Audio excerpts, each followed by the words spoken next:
Guidance is internal. Ignition sequence starts. 5, 4, 3, 2, 1, 0. All engine running.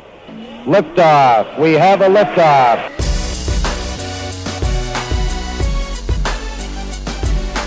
Permission to board. Permission to come aboard. Permission to board. Permission to bring me aboard. Permission to come aboard. Welcome to the Permission Granted podcast. Here's DA. All right, welcome inside the freshest edition of the Permission Granted podcast, everybody. A little reminder how you can find us. Again, this is all off-the-air stuff. So if you're listening right now and you might be wanting to listen to other full show podcasts from what we had on the air, this is what we do weekly, which is all off-the-air stuff. And you can find us a multitude of ways. Every one of these podcasts are available on YouTube, okay? These off-the-air podcasts are on YouTube once a week. That's youtube.com/The DA Show if you want to go back and listen to some old ones. Also, on iTunes or on SoundCloud, I tweet them out, DA on CBS, or on our Facebook page. Post them there all the time, facebook.com/The DA Show. But if you want to subscribe for free and get them free to your iTunes or SoundCloud, go to either one of those platforms and simply search The DA Show, CBS Sports, and then subscribe for free. So here's the deal. The Chicken Challenge is coming up here on Thursday night, and I'm really wired for this. I'm really fired up for this. I really get into inter-show challenges, inter-show competition, and this is our first one in a long time, and it's our first with the new time slot with the new staff. Since the old one, we always had Schwartz and Brock as part of things. Now it's going to be Mraz as the holdover. I'll be doing the play-by-play once again. But now we got the two guys running the board over the course of the week, our assistant producers. James Ward, Ward is kind of like a hipster at heart, it seems. He's got the sleeve of tattoos going. He's got the perfectly coiffed hair. He's got a very nice grown mustache. He wears sunglasses in his Tinder profile, which is not actually his Tinder profile. It's somebody stealing his identity because he's a handsome man, because he's got a girlfriend. But that's kind of his vibe. He's really cool, kind of like he's a cool, calm, collected guy. So I like to call him Cool Kid James. And then you have Steve Moralia, who we call Steve-O around here, and he's just a wild card. You just don't know what to get with him. You heard Ward last week, Cool Kid James, here on the podcast, really chirp at Mraz. This week, you're going to hear Steve-O, and we'll hear what Trash Talk Steve-O has. But these guys have been going after Mraz, and it's a little embarrassing for Mraz because he's been the guy that's been here the longest. He actually has a belt, and not just the one that keeps his pants up, but a championship belt. And these guys don't respect it. So to be quite frank, I'm pulling for Mraz. I got to, because not only is he my guy, but I need to see if these guys are legit in all this trash talk before they've accomplished anything. The other subplot this week for me is that I have been totally transfixed and glued to the SNL marathon on VH1 Classic. It's crazy. On VH1 Classic, they are playing almost every episode ever in a row, and they're not playing anything else on VH1 besides SNL shows, episodes, full episodes, half episodes, or like the best of Mike Myers, or the best of Chris Rock, or the best of Adam Sandler. So it's amazing. And they're going to culminate with Sunday's SNL 40th anniversary reunion. So it should be interesting. But for me, growing up as an SNL fan, and I'm still one of these sadomasochists that DVR it on Saturday nights and watch it, sometime during the week or whatever. I watch it almost every week. And, grew up watching it and still believe there's some genius there, even though it's very rare to find now. But, I've always loved it. And one thing that I love is that there's so many episodes that I'm watching now that I've never seen before. So I wake up in the morning, I flip it on, VH1 Classic. What episode are we on? I'm DVRing the ones that I miss. I've been so unproductive this week, so incredibly unproductive. I'm just watching gobs upon gobs of old SNLs that I've never seen before. So one of my best friends is Adam Kaufman, who you've heard here on CBS Sports Radio. He's also Syracuse grad, although our time there didn't really intersect. He was a little after me. But I've known him for a long time, and he is the only guy that I know that watches as much SNL as I do and watched the old ones as much as I do. And I've read the books on the history of them and the inside scoop, but I always get a kick out of it. So we're going to have him here on the show because I got to talk to somebody about all these episodes that have been running because, again, I'm stuck on the DAZ Boy every day for like 12 hours trying to get anything done outside of watching these. but it's been very minimal this week. Very, very minimal. I mean, I've got breadcrumbs all over my shirt, and it's a bad scene. So luckily, this week is almost over. So Kaufman's going to join me now. You've heard him here on CBS Sports Radio doing updates. You've also heard him filling in, doing shows as well. You've heard him if you're on in Boston on 98.5 The Sports Hub, and now morning sports anchor at WBZ AM Monday through Friday. Adam Kaufman joins us here on the show. Kauf, what's up? That resume was exhausting. It really was, and I didn't even mention your Boston.com column. Oh, see, there we go with another plug. You're too kind. A lot of plugs going on here. I like to think that of all the things that I do, DA Show Pop Culture Guru ranks number one on the list. Well, in my mind it does. I don't know about yours, but if I'm trying to sell myself anywhere around the country for another job, I think I lead with that. Well, this is what I'm saying. I'm not messing around with you. I mean, I don't think people realize how often you and I talk. I mean, we're friendly, obviously, but putting that aside, how often we talk strictly about TV and movies and stuff like that, and very rarely sports. Yeah, you would think that two sports guys that have made their careers living and covering sports would talk more sports, but that's really not our bit. No, it's really not. But that's not to say it's a job or, hey, we don't like it or we bitch and moan or whatever. We love what we do. We just, happen to love pop culture maybe just as much or a little more. Well, I spend 4 hours a night talking exclusively sports. So as soon as I'm done, I've got other things that I got to get to, and that's usually with you if it happens to be movie-related, TV-related, or SNL-related. And you've watched and owned more movies than anybody I know. You are the DA Show's resident cinephile. So I appreciate that. Yeah, so that's where I start with this. But we've had you on to talk movies before. So I just wanted to talk to you about SNL because coming up on Sunday is the SNL 40th reunion and 40th anniversary. So I guess this is going to be a live show on NBC. How long is this supposed to be? Because this is going up against the NBA All-Star game, right? It is. I don't know how many people are really worried about that. I think we're talking about two not a lot of crossover outside of us. Yeah, wait. I'll just have to DVR the NBA All-Star game and catch up. Look, we know how those games go. Each team is going to score 140, 150 points. There won't be any defense until the final 2 minutes of the fourth quarter, if in fact the game is close. If not, who cares? The MVP is going to have had 30-some-odd points. It doesn't matter. SNL is the focus on Sunday night. And as far as the length of time, I know they've budgeted this thing for 3 hours. Wow. But because it's a live program, whether it goes a little bit longer, I don't know. It wouldn't shock me. But they, network programming, they try and stay pretty rigid to their guidelines unless it's, something like an award ceremony. So what do you expect this to be about? They're going to bring back all old school cast members like the greats of all time and actually put on a live 3-hour SNL, or is it going to be old clips? No, my understanding, I'm sure there'll be a mixture. I find it hard to believe they would have a 40th anniversary show featuring all of these people that didn't include some of the highlights, and there have been so many. As bad as SNL has been in recent years, or as critical of it as people like us are, there have been so many just epic skits and bits that I think they would have to rehash in some form, probably in highlight form versus here sit down and watch a full 6 minutes of, I don't know, Celebrity Jeopardy or something like that. I think it would, be more highlights. But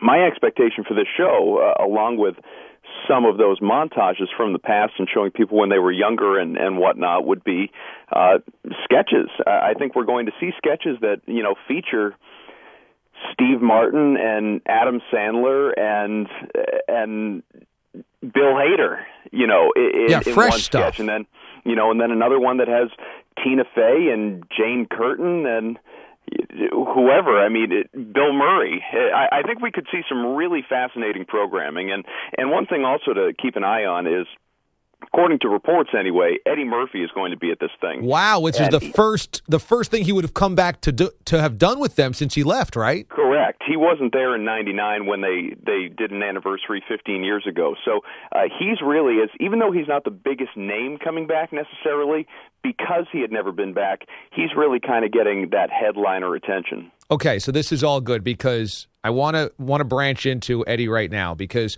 VH1 Classic has this never-ending SNL marathon, and it's just kind of like, I think FX or FXX had the Simpsons marathon where they played every single episode ever. Right. I think they've done that more than once. It's amazing. And I didn't watch the Simpsons marathon, even though I used to be a big Simpsons fan. I have been locked into this SNL marathon. And no joke, if people don't get VH1 Classic or haven't seen it, they're playing not every episode, but almost every episode. I mean, they are really, it's 24 hours a day. It's just SNL episodes, which have been boiled down from an hour and 30 to mostly 1 hour episodes. And you're just seeing so much stuff. I've seen all the retrospectives, all the best ofs. But here's a chance to watch skits that I've never seen before, which is all I've ever wanted because these are not available on DVD either. So, I don't know. Have you gotten to watch any of these? Because I've been transfixed this entire week. I have done nothing. I am so I have been not productive at all. No, I mean, obviously your show has been just totally playing second fiddle to Oh, my gosh. I mailed it in. The hope is that it's been at least halfway decent, adequate maybe, over the course of this hopefully past people week, can't tell. Yeah. Right. No, you and I have talked about it. What's so great about a marathon like this is that you do get to see those sketches that either you've never seen or you don't remember, or they feature people who were just, nobodies at that time that have gone on to do such big things, which, we can get into it later, kind of how we evaluate class by class. But as far as, this type of thing, what's really cool about it is SNL every year around holidays gives you those 2-hour shows, whether it's, top Christmas sketches or Thanksgiving sketches or holiday moments in general, or they do the, our favorite sports sketches with celebrity, former athlete hosts. And so they're so good at putting those montages together, and they've obviously put out a zillion DVDs, Best of Dana Carvey, Best of Chris Rock, Best of Eddie Murphy, on and on, for a million different people. People who don't deserve best ofs, like, Kenan Thompson get best ofs. That's just, what SNL does to make a buck at this point. And obviously capitalize on every generation as well. But these episodes, this marathon, gives you the opportunity to see things that are good, but maybe not good enough in the minds of the higher ups at SNL to be part of these 2-hour looks back. If you're an SNL fan, you've seen the same skits forever, right? Now, right. I remember starting to watch SNL back in the late 80s, early 90s. So the first 15 years I did not watch live, but I can tell you I've watched just about every sketch from those years that have been available to me, whether it's DVD, VHS, or when they run the retrospectives. So there's this massive quantity of stuff that even in this day and age of stuff on demand and DVDs and stuff that SNL has not released. I believe they've only released full episodes of the first 5 seasons, right? Or maybe only the first season, maybe the first 5 seasons. I think it's the first 5. And so everything after 1980, unless it's been it's specific, and we know the same skits, and I don't know why they do this, but that's what makes this marathon amazing. So that being said, long story longer, going back to Eddie Murphy, it made me realize that the Eddie Murphy canon, the amount of skits that we know of Eddie is amazing in itself. But to watch all the episodes of stuff that we forgot about him, he was essentially the only funny person on that entire cast. Really, the only one. Now, because the Eddie Murphy years have been running the last 2 days. He's the only funny guy. People like Piscopo. Piscopo's okay, but he's like a B+. I mean, maybe a B. There's nobody else in that cast that is really funny, and he carried 4 straight seasons. He was so good, he hosted a show in the middle of being a cast member. It blew me away. Here's the thing that you're not hitting on, is that SNL, for a period of time, for many, many years, was not just funny and entertaining and well-written, but also groundbreaking. And back in that time, you had someone like Eddie Murphy, who, and I don't remember if he was the only African-American in the cast, or if he was just one of a couple. So there you go. So he was. So he was someone that, at that time, you weren't seeing a lot of television focusing on race, and what Eddie Murphy did with the White Like Me sketch, where, which was effectively the movie White Chicks decades before that came out, and much, much funnier, where he, goes in the puts on all the makeup, the white face, and goes around acting like a white person, saying he had to walk with a certain posture and his butt all just tight to do his best to imitate a white person, see if he would be out on the street treated differently, which he was, which was fascinating. And that was, this wasn't a sketch in the eyes of everyone else. I mean, this was effectively reality TV, where only one person was in on the joke along with the SNL cast and producers and photographers and all that. So he was able to do that. That, Mr. Robinson's Neighborhood was another one, which obviously was the. It holds up so well. It is so day, hysterical. That spin on, right. That spin on being able to do that in Mr. Rogers and just turning it around, totally flipping it on its side, where you've got the landlord banging on his door looking for money, and he's got this nice innocent wishing you a Merry Christmas, singing to you, won't you be my neighbor? And that this is how we answer the door in my neighborhood, kids. Who is it? It's incredible. All that difference. I mean, it was incredible. And stuff like that, now it's so commonplace, but back then it set them apart. Yeah, but not only that, it's because, so I read the SNL biography, the huge kind of history of SNL, and read a million things on it, and they always kind of, the cliche is Eddie Murphy saved SNL, but you wouldn't really know unless you watched full episodes, right? Because if you didn't live through that time, I was alive, but I wasn't watching them, you couldn't really get a grasp of that. Now, I love that original cast. I love Chevy. I love Aykroyd. I love Belushi. I love those guys. But, you see a lot of that stuff, and then you see Eddie Murphy and just figure that's kind of where the baton is passed. I don't think we're here 40 years later unless Eddie does what he does, because I'm telling you, I've now watched, a bulk of all of these episodes of his 4 years, and outside of him, there's nothing to laugh at. But luckily, Ebersol realized, this is after Ebersol takes it over from Lorne Michaels, that Eddie is the star maker. So Eddie also creates this new dynamic, and this is for better or worse, Kaufman. We've talked about this, how recurring characters and hammering home the same popular sketches becomes part of SNL lore. And really, yeah, there was Coneheads, and there were Wild and Crazy Guys and the Killer Bees, but you don't realize that those weren't done ad nauseum like some of the stuff in the future. And now I've gone through all of the 80s and into the 90s. Stuff like Sprockets and Hans and Franz, are done to infinity. And Eddie kind of, because they didn't have anybody else that was funny, started that whole thing.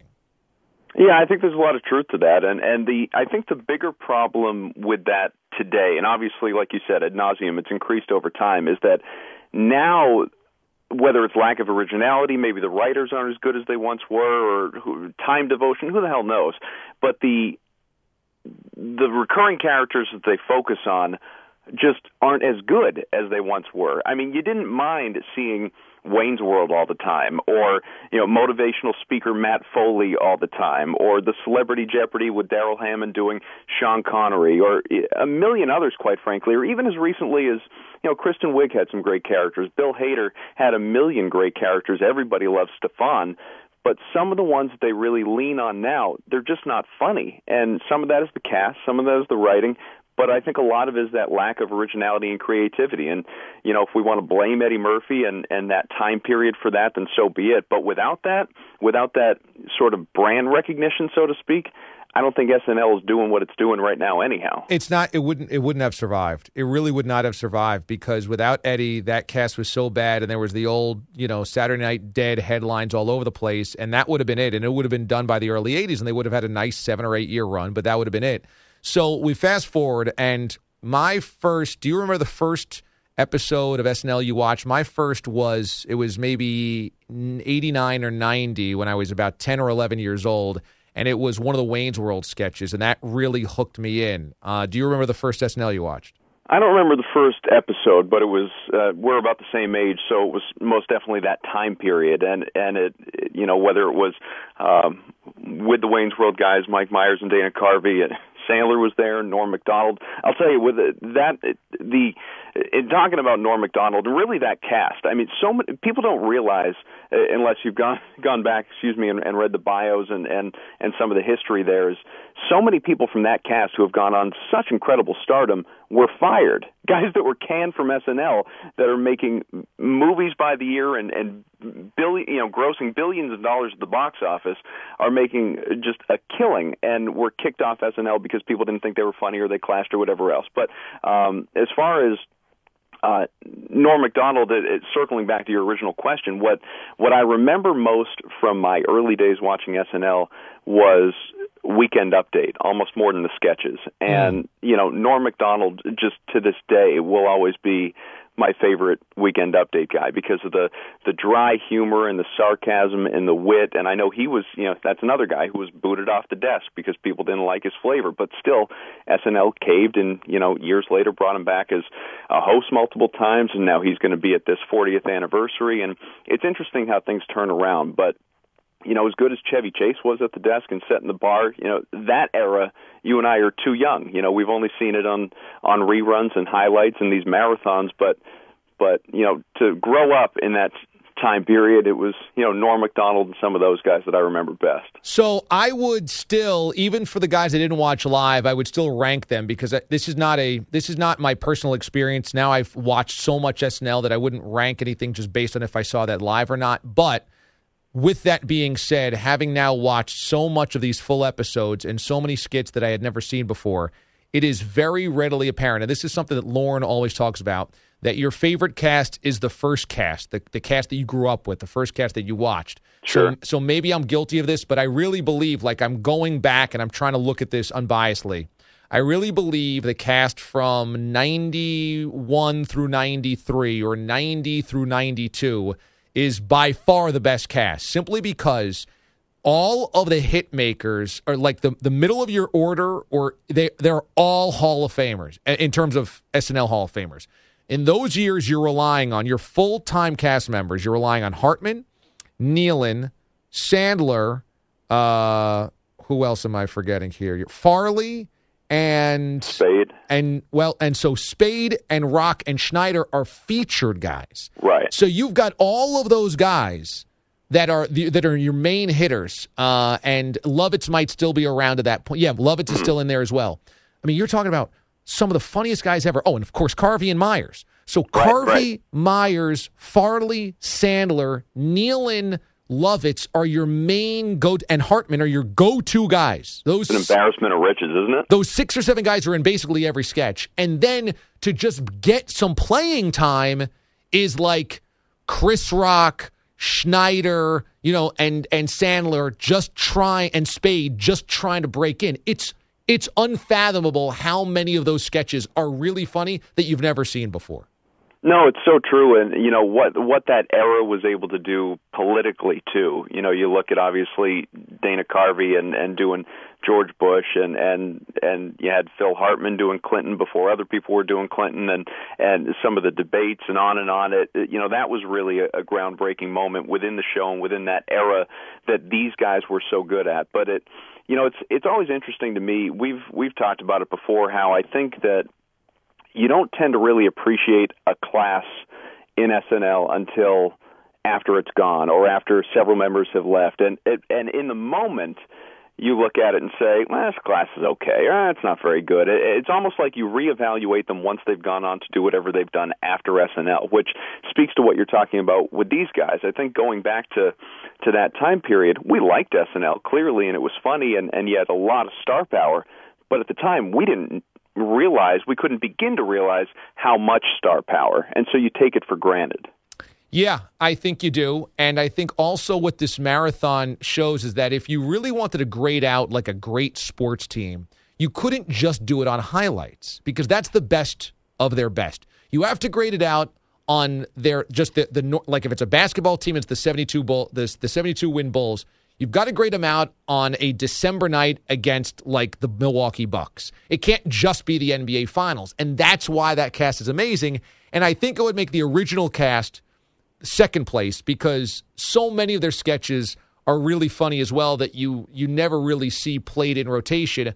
But it's a different humor. Like that, the 70s cast, the original cast, and then fast forward 15 years later, it's a little darker. It's a little bit more artistic. They're trying a lot of weird things. Like, have you ever sat down and watched full episodes, not just the best of those original years? It's weird. Well, I have, because the SNL all season long, to get people excited for this 40th anniversary, has been doing that. Obviously, as we know, SNL Saturday nights at 11:30 on the East Coast, and at 10 o'clock, NBC has been putting on 1 hour older episodes from it's random every week, the year they pick from and the host they pick. You may get something from 1990, it may be 2004, it may be 1978. And when you watch those older episodes, which, as you said, are a little bit darker, I've definitely noticed, and I don't think it's me and sense of humor and maturity and whatever else, they don't hold up as well as when you start to get into the late 80s, early 90s, and then obviously beyond that, which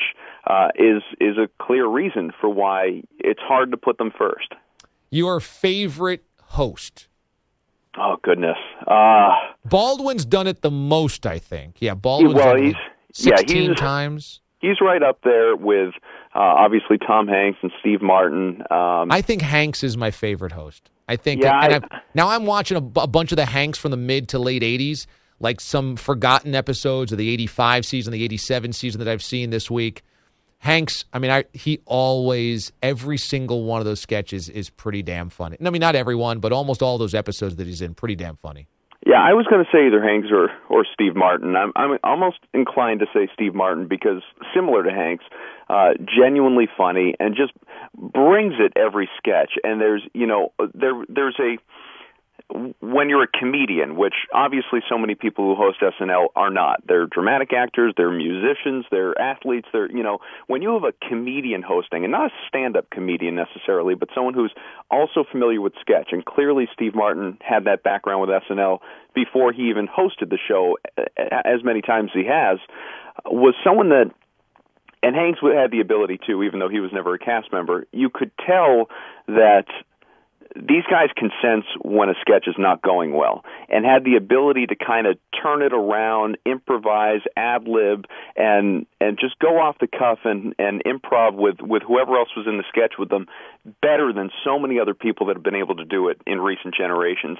And again, some of that does speak to writing, but it's also a testament to the fact that the writing doesn't have to be very good if you have a naturally funny host. So to that point, and we'll wrap up with this, I want to get your thoughts on Lorne Michaels as a whole, because my dad can't stand Lorne Michaels and just thinks that he's ridden the coattails of really talented, funny people, and that's why he's kind of made this career. And I always argue, yeah, Dad, you can think that, but he's the one that keeps casting all of these really funny people. And yeah, it's like a self-fulfilling prophecy. If you're on SNL, you get more opportunities to be in movies, to be in TV shows, and to be funny. But I really honestly believe there's some type of genius that he has that, okay, he comes off as a little condescending and uppity and, kind of a holier-than-thou, arrogant. But I really think there has to be a thread of genius in there that it's lasted this long and is still, now it's not that great. But, hard to be funny for 40 years. What's your take on Lorne? Well, I agree with what you just said, and I'm glad you made the point of being someone who had to cast these people. I think they're, you talk about the personality, the personality maybe deficiencies of Lorne Michaels, and they're really echoed and enunciated when he is actually on the show, be it as part of a monologue or in a random sketch, a digital short, whatever it's been in the past. I think a lot of that is character, and some of that does come off in interviews away from the show too, and you kind of earn the right to be a little pompous or whatever else after that period of time and that much success and making that much money. But he's also had a lot of projects that have failed. He's executive produced any number of programs or movies that his former stars of the show have gone on to make, and they've been train wrecks, and he has to own those as well, and he knows that. So I do think there's an element of character to it that he's playing into and just has a certain reputation to uphold. But, whether you like him or whether you don't like him, it almost doesn't matter because, again, he is one of those guys that, and the central figure, you hear it from all the cast members all the time, that has just been the glue that has kept this thing together for that period of time. I think without Lorne Michaels, SNL goes down the toilet a long time ago. Adam Kaufman, follow him on Twitter. He is your resident cinephile, so anything you want to throw at him, movie-wise, television-wise, he has to answer because he's the cinephile. So, and it's my pleasure as well. It's his responsibility. So tweet at him, at Adam M. Kaufman. And you can hear him in New England, in Boston on WBZ AM. You can read him at boston.com. One of my good friends, Kauf. It's always fun to catch up on SNL. We will do this, I'm sure, soon via phone and text message, but I'm glad we got to do it for the podcast, too. Well, at the very least, we're going to recap the 40th anniversary show privately or publicly. That's right. That's exactly right. All right. Right on. Cough. Good to talk to you, buddy. Always. All right. Thanks so much for Adam Kaufman joining us here on the Permission Granted podcast. Little reminder that you can always subscribe to us either on iTunes or on SoundCloud by simply searching The DA Show, CBS Sports. I also tweet them out and put them on Facebook. Also, all Permission Granted podcasts, off-the-air stuff, available on our YouTube page, youtube.com/The DA Show. So joining me now here is Mraz. And Mraz, I mean, the intensity for the Chicken Challenge has really, really ratcheted up coming up for Thursday night. It's amazing what I give you credit, what you've done in building this Chicken Challenge empire. This was an idea spawned on you, but the juices are flowing. And I didn't think I was going to be as amped up. I was kind of like la-di-da when you first mentioned it. Man, I'm revved up and I'm ready to go now. What are you getting now from Ward and Steve-O now that we know the date and the hype machine is starting to build? Basically, like laughing at me. Really? It's almost like this relaxed, oh, you don't know what's about to happen to you. So their confidence is not fake confidence. They're even more confident. No, and I'm doing my thing where I'm kind of peacocking and I'm looking, you guys aren't going to beat me. And they're literally laughing at me like I'm the biggest joke in the world, and they have like something up their sleeves. Wow. And you know what? I got to be honest, that's probably the best tactic to take mentally on me, to make me feel like, man, what are they? They're just not backing down, not bowing down. But you know what? I refuse to lose. So this is where I restake my claim. What's also exciting is that not only do you have the potential to once again win an eating contest and shut up all the naysayers and put these guys in their place, but now you have a little extra motivation with Kristen Ledlow from NBA TV. If she makes a video to me, there's a lot of extra motivation. That's better than any wienership challenge that you've put together with a bunch of products bought at the Dollar Tree. I'll tell you that much. Yeah, I built the first wienership challenge trophy out of a plastic plant potter and the tongs. The tongs, and then you had like the ketchup and mustard cutouts that you would almost put out a decoration on the 4th of July or something random. It was technically the golden tongs, but what happened was you won it year one, and then Badlands Booker won it last year, and Badlands Booker took it home. Right. So, well, that was the great part. That's one of those things like you win the Stanley Cup, you get a day with it, and then it kind of goes up to the Hall of Fame, and we break it out next year for the championship. Badlands Booker won that, and he wasn't going home without it. He saw that as, and you think about the guys won oyster eating championships or whatever else, and he has whatever championships you get for that, and there's this golden tongs trophy, I imagine, somewhere on a bookshelf at his home. Yeah. And he's not letting it go. I think he almost took it as, make sure I'm back here next year. This is my title. I guess. We all looked at him leaving. We're like, well, I guess he's leaving with the trophy now. Like, you thought it was the ugliest thing ever. Right. I kind of made it as a pseudo joke, and Badlands took it home. He has been a participant in the Nathan's hot dog eating contest with Kobayashi and Joey Chestnut, and he took that monstrosity home. And I hope he just threw it in the closet. I don't think he threw it in the closet. Not the way he was walking out of that like he had won the Stanley Cup. It was unbelievable. He wrapped it around him, and he was like, "That's it. Going home. I'm going to show this to my family. I am the wienership champion." He was rocking it like a baby. So I don't know. So this year, I don't know. I got to figure out another trophy from the dollar store. But yeah, Kristen Ledlow, who co-hosts Inside Stuff on NBA TV, said if you eat 40 of them, out of the 50, that she will personalize a video for you, which is kind of a big deal. It's a huge deal. That's a really big deal. Yeah. And you know what? Badlands have that trophy. If I get the personalized video from Kristen Ledlow, that'll make everything. So, yeah, that'll be a little extra motivation. And you know what? See, you have to be, as the play-by-play announcer, a little unbiased, and Al Michaels, if you will. Don't tip your hand and show them where you bet. Yeah. I could see if I got 35 nuggets down and I'm kind of, and you pushing the Ledlow thing on the air, you can't reveal your cards there. You got to play it down the middle. You can't be showing that you want me to get there. No, I know, but everybody knows that it's out there. Everybody knows, having listened to the show, that that's your prime motion now. It's a very big motivation. You know what? I'm pumped up. I've been doing a little nugget eating on the side. I'm ready to go. So there's been the special for one of the fast food restaurants to have 50 nuggets for $9.99. So I think we're going to do that since that fast food restaurant is just down the street. But as I've said before, I mean, we can really do it with any nuggets. Is there a fast food restaurant that would be better than the others to do for you?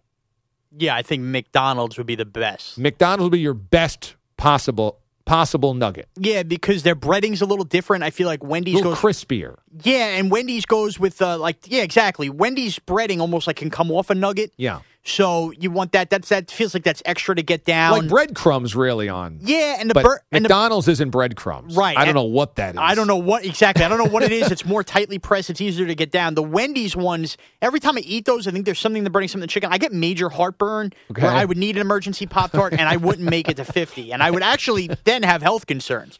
And you say you can't do BK. No, yeah, that was BK. No way. No way. Why?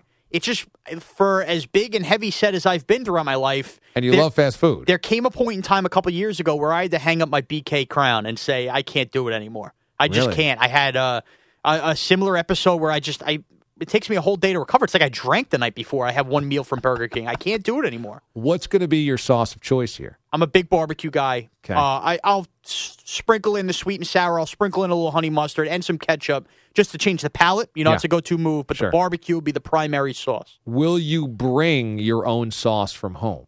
No, I need the McDonald's sauces, although I do have some cause for concern that I'm going to waste a little time ripping open. Those things, I'd be 3 nuggets. I'm through a little cartridge of sauce. Maybe you got to pre-open them. You know what? That's a good move. Good move. Pre-open the sauce. I like that. Yeah. No ketchup. No, I'll bring a little ketchup. That's the one thing I would bring on my own. A little squirt down of ketchup. A little squirt down. I can't wait for this. I'm pumped up. I really can't wait for this. Every time I've eaten nuggets in my life, too, I've made the mistake of having a large fry with, not doing the fries now, which makes me feel like I'm going to be able to put down even more. Will you eat during the day? I'll do my shake in the morning. I'll probably do another shake for lunch, because I usually do a shake like later on at night, the time we'd be eating the nuggets. Okay. And that'll be the one thing I actually chew all day. Okay. So, yeah, my jaw will be ready to go. I'm excited for this. I'm really actually very excited because, as I've said before, I want to see what Ward and Steve-O are made of, but I really want you to shut these kids up because they're barking a lot, and I'm sick of it. Nothing I'd like more as the crafty veteran than to shut these clowns up. And when I made the hype reel, I really got into it, and now my juices are flowing to watch this competition. You were like a mad genius putting together that piece. But you know what? Now you got people tweeting about it. Marco Belletti tweeting about it. The newsroom's starting to chirp a little bit. It's an event that people are looking forward to. Yeah, the buzz is starting to surround the newsroom. All right, coming up next, Steve-O joins Mraz to discuss the Chicken Challenge and more. Remember, we are on YouTube and SoundCloud and on iTunes with the Permission Granted podcast. All righty, welcome into Side B of the Permission Granted podcast. I am the executive producer of the DA show, Sean Mraz, as you know. On this week's episode, joined by associate producer Steve-O, Steve Moralia. Steve, how are you? Mraz, I'm doing all right, thanks. What's going on, man? So, before we get into what we got to talk about, first of all, Steve, you missed one of the shows this week that you were supposed to be in for. You're taking time off. We're a month into the new year. What are you taking time off for already? We're a month and a half into the new year. Come on, man. Save your days for the summer. Save your days for the holidays. Listen. I had stuff that I needed to take care of this week, all right? And then at the end of the month, actually, I'm out for an extended period of time when I go down to Florida. Well, okay, see, that I can respect because you're going down to Florida in that spot. So that's snowbirding. I get that. You're trying to escape a little last gasp for winter. What are you going for, spring training? No, well, I am going to hit up the spring training game. I've got tickets lined up down there, but I'm going down for golf. I'm golfing, I think, 4 out of the 10 days that I'm down there. What are you, like some 55-year-old retiree flying down to Florida to golf during the winter? Listen, I got into it a lot this past summer. I had never been very good. I had been out a bunch of times, but I really got into it. Actually, the former host in this spot, Chris Moore, used to live, 10 minutes away from us, away from me. And, we'd go to the driving range every once in a while, and I started getting really into it. And now I'm pretty much addicted. Went out, got myself a new pair of clubs, new set of clubs, and I'm loving it. See, that's interesting to me. So, boy, you get to the driving range, you get that into it. Are you good? See, I'm terrible. I enjoy playing, but I'm terrible. Are you at least good? No, I'm awful. I mean, I've got a long way to go. If I shoot in the 90s, I'm really, really happy. I think 94 has been my best round, and, anywhere from 94 to 105.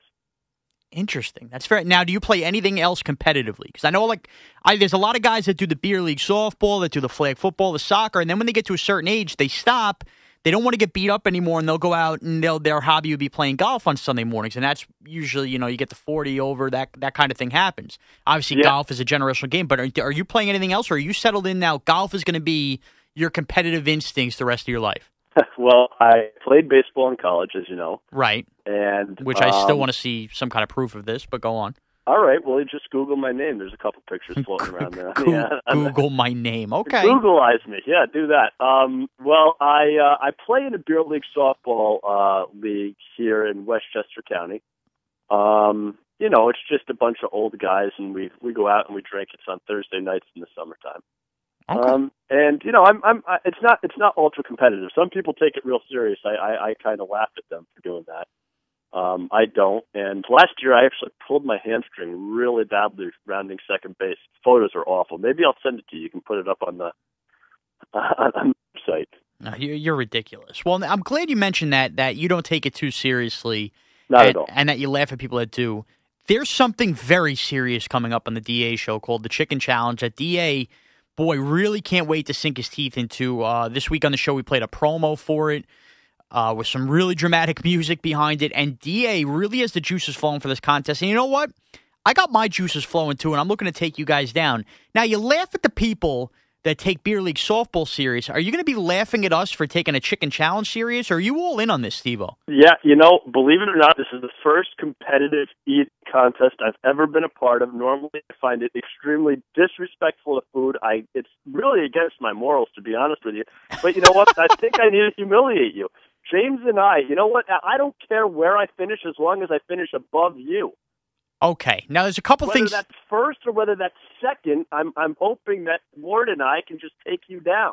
There's a couple things in that answer now that I have to break down with you. Number one being that you said you find it disrespectful to food. Why is that? I do. It's disrespectful to food. Think about it, man. I mean, there's starving people out there, and we're going to be slobs trying to crush 50 chicken McNuggets. So you have a moral value on that, but you're going to do it anyway. I'm going to do it anyway just because you have been hyping it up. I saw you back when you were in the overnights doing the hot dog eating thing. So I said, all right, you know what? We're going to do it. And Ward, the fact that Ward is all in on it, I'm all in.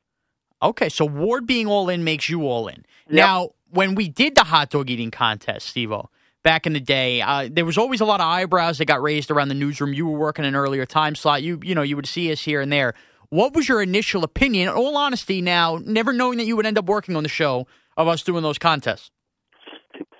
Absolutely sickened. I was, first of all, disappointed when you only able to get 10 hot dogs. Was it the first year? Oh, wait, time out. That broke up. Start that answer again. Sorry. You know what? I'm in a lousy, my apartment's just a terrible cell phone reception. What was I saying? I lose my train of thought so easily. When I asked you about, like, your thoughts on, like, when we were doing the contest, like, never knowing you'd work on the show, what did you think of us doing it? Oh, yeah. I was absolutely sickened by it, to be honest with you. I mean, 10 hot dogs, that's all you put down the first year. I thought that you would be able to do more than that, all right, first of all.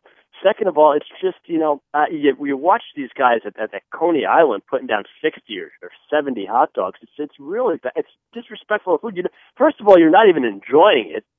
Second of all, it's, there's starving people out there.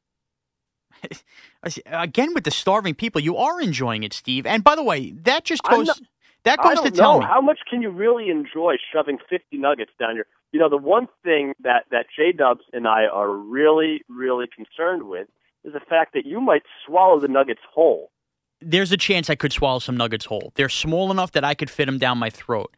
What I love about this back and forth here and trying to dissect you is when I had James here on the podcast last week, he was really cocky about it because he eats a lot. I'm sure you've seen James Ward eat. For a skinny guy, that's all he does. He's like Kobayashi. He just constantly puts down food.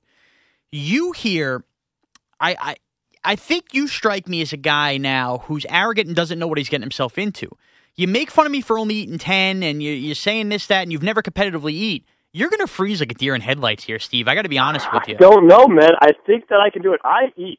Everybody says Ward can eat, Mraz, well, you can eat.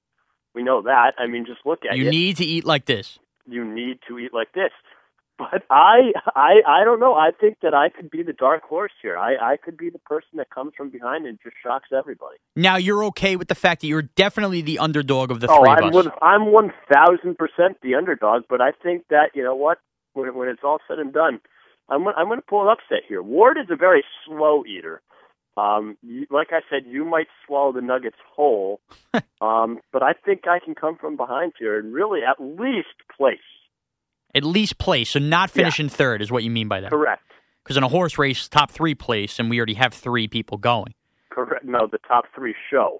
Oh, show. Oh, boy. That's a bad job. I mean, I better get me right before the Kentucky Derby. So now you just were quoted. I could rack that you said, I'm going to pull an upset here. We could hold you to that. I think you can. Wow. You think you can or you can't? I can. Sure, I can. Okay. Now, dating... Hey, it's my off day. I'm feeling a little loose, you know? Feeling a little loose. Jeez. By the way, got girls rolling through studio all week here. You're missing stuff. I know. I can't believe it. Yeah, all right, well, I did see, you know what? Can we talk about this for the second? Tiffany, who we had in on Monday. Right. Okay, you were here for her. Yeah, she was great. How about Shep coming out just to awkwardly stare at her when we were taking that group picture? You know what? That's a good behind the scenes. We'll get back to the chicken challenge in a sec. So now, for those of you who've listened to the DA show all week, we've been doing the Valentine's week like we've done here on the show in past years, where we bring women in the media business onto the show, talk about their careers. It's just a nice tribute, especially, here in February and stuff like that. There's a lot of women doing really good work in this business that don't get appreciated enough. So we like to bring them. Now that we're in a new time slot, we're bringing some of them in studio. And we have Dave Shepard from the Scott Farrell show, Farrell on the Bench. On the bench. Right, shake it up. And Shep's a very nice guy. If you've listened to the Farrell show, you've heard him on the air. He always has some kind of outrageous take. And he's one of these guys, you never know what you're getting from him out of the newsroom. He'll get into one of these conversations, you're like, Shep, you can't tell if he's trying to pull a prank on you. But Shep... I have no idea. Shep this week has been very infatuated as he's been waiting for his show to start with the girls we've had in studio. And he comes out he came out very awkwardly, right? With the first... I would classify it as, very awkward, borderline creep status. You're always calling me a creep. God knows why. Well, Shep came out the first night, and we have what we do is, as DA is supposed to, we take the pictures, we put them on Facebook and DA, the DA on CBS Instagram, facebook.com/DA show. There's your plug. And Shep wasn't asked to take the picture. We have usually the guy running tape take the picture, but yet he was out there almost like in this like stare. And the problem with Shep is, how we're dressed. I know this because I used to dress like a slob in the overnight. So I'm wearing a button down now or a nice sweater, something like that. Shep's got like a V-neck tee with his Austin Powers chest fro coming out. And it's like a ratty. It's almost dirty, right? You think that maybe he's trying to recycle the T-shirt. Oh, yeah, right. Yeah, there's always like a tomato sauce stain somewhere. Absolutely. That's the weird, you never know with Shep. You never know how many days straight he's worn that shirt or something like that. But you weren't in studio for Kristen Ledlow, who was awesome. We loved having Kristen on the show. She was great. She was fun. Complete smoke show, right? Well, yes. I mean, she's a very beautiful woman. I don't know if we want to call her a smoke show. I think that's politically correct, but she's very beautiful and she's good at what she does. Leave it to you, Moralia, to say something like that. I'll call her a smoke show. Okay. All right. Well, she's awesome. She was very fun to have in studio. So we end the show. Well, we end her spot yesterday, and we go to take the pictures. We thank her again, and she couldn't have been more gracious. And out comes Shep out of the newsroom again. And now, as we documented what Shep did the first time, this time Shep got the courage to speak to our guest, spoke to Kristen. Oh, boy. Yes, so he comes up to her. And you know how Shep could be, and for those, who have heard Shep on Farrell on the Bench, he could be a close talker, like that episode of Seinfeld, where he gives you like this serious look, and he says something, and you're like, man, you want to laugh, but he's being serious, so you have a good conversation with him. Yeah, absolutely. He looks at her straight in the face, shakes her hand, and says, Kristen, man, not man, I'm sorry. Kristen, I just want to thank you, because Inside Stuff, that was my favorite show growing up. And I'm so happy you brought it back. As if now she does a great job on Inside Stuff, as if she went to NBA TV and pitched the idea, hey, we're bringing Inside Stuff back, I'm going to host it. Like he thanked her for bringing it back. It just Shep, doggy dog. Now it doesn't shock you. That's such a Shep move, right? Yeah, but you know what? He means well. At the end of the day, he definitely means well with that. That was probably from the bottom of his heart. I know it was. I know, and this is the part. It might have been. It was clearly Shep's way of thanking her and trying to get himself out there with her. Oh, but do we need that?